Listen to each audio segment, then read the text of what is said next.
Well, hello and welcome to Round Prairie Creek Farm again. Today we're going to talk about solar. Hit it, Scott.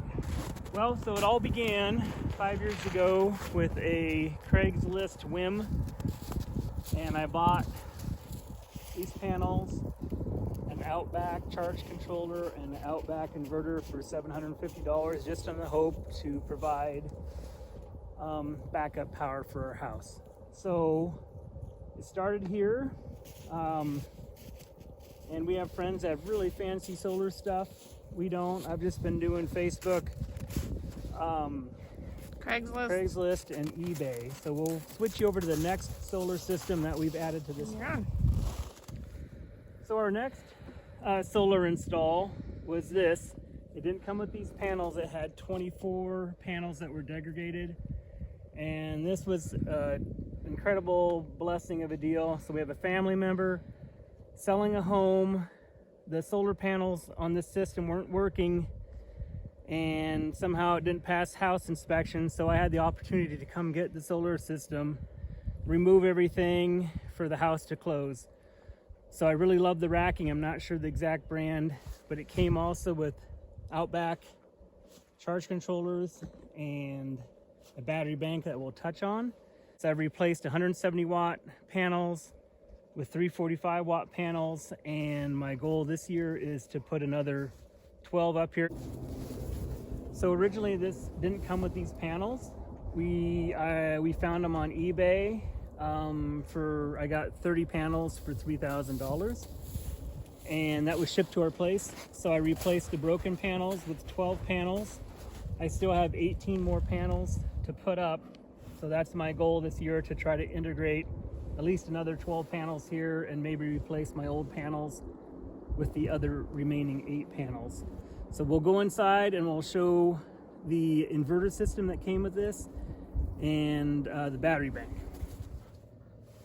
So the array that we have down there, it came with this, which was incredible. My first system I still have a 60 and another inverter that I'm working on another system with. But this was so much better, I went with this, and I got rid of our old battery bank that was a lead acid one, didn't work. And the system I got came with these Exide batteries. They're 1,000 amp hour batteries. The other battery bank has been added to that, but the battery bank that is the Exide ones, they're a lead calcium tin silver battery, which I don't know exactly what's good or bad on that. They're not a lead acid really anymore, so it really makes it nice to not have to deal with them. It's been working really well for a short amount of time that we've been having it going on. And then my latest splurge was this battery bank over here. And I found this on Craigslist, I believe. And I was able to get the batteries for $120 a battery. So we still spent money on everything, but we didn't spend a crazy amount of money like friends that we have that have $80,000 systems or more. So tell us about these batteries. They were used, but where did they come out of? These batteries came out of a 911 call center for their backup battery bank. And I found a company that was a 3-hour drive away, so I was able to go to their company and get them, and replace batteries on a time period, not necessarily when they're worn out. So I took a gamble and I got these. So we've got the battery bank now, we've got the inverters. I just have to work on getting the other panels up, and we'll try to make some more power.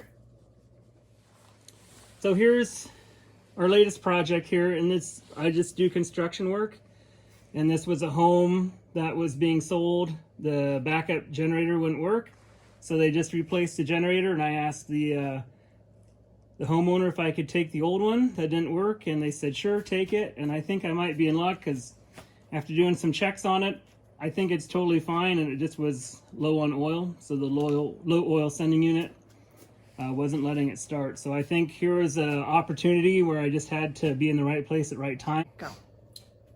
Currently, we're not technically off the grid, but at any time period, we can switch from our landline power and to switch over and run all on our battery bank.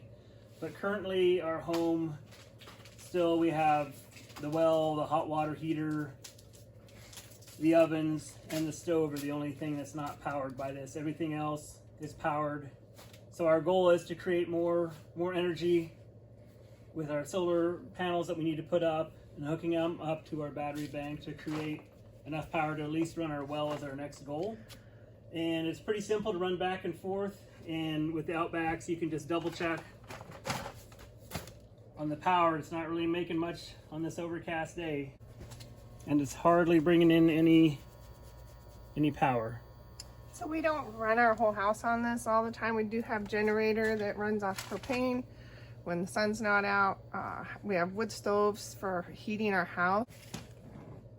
Anything else you want to add? Yeah. I would just like to encourage people that we just took a gamble on a real simple system just to get our feet wet. The batteries were junk, but it got us going. We were able to power a few things with it and realize, okay, it's not that difficult.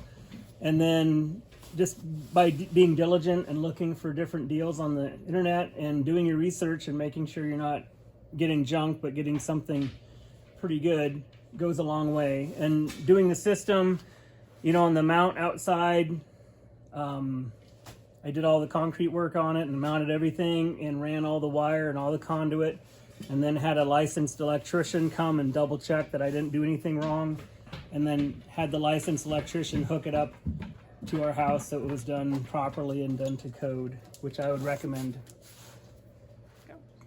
So I think in the last 5 years, I think we've spent under $10,000 on everything, which is still a lot of money, but our initial investment was $750.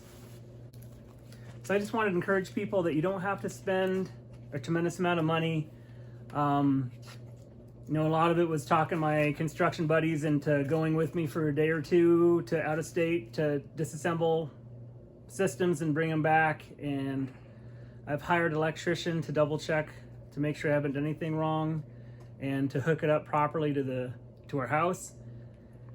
And I think if you go down this route of finding the ends of the internet and trying to find good deals, do your homework, do your research, look at what is a good product, look what can go wrong.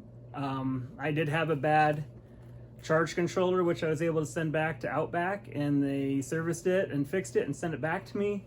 So in the long run, I was trying to pick products that you would be able to get service work done if needed.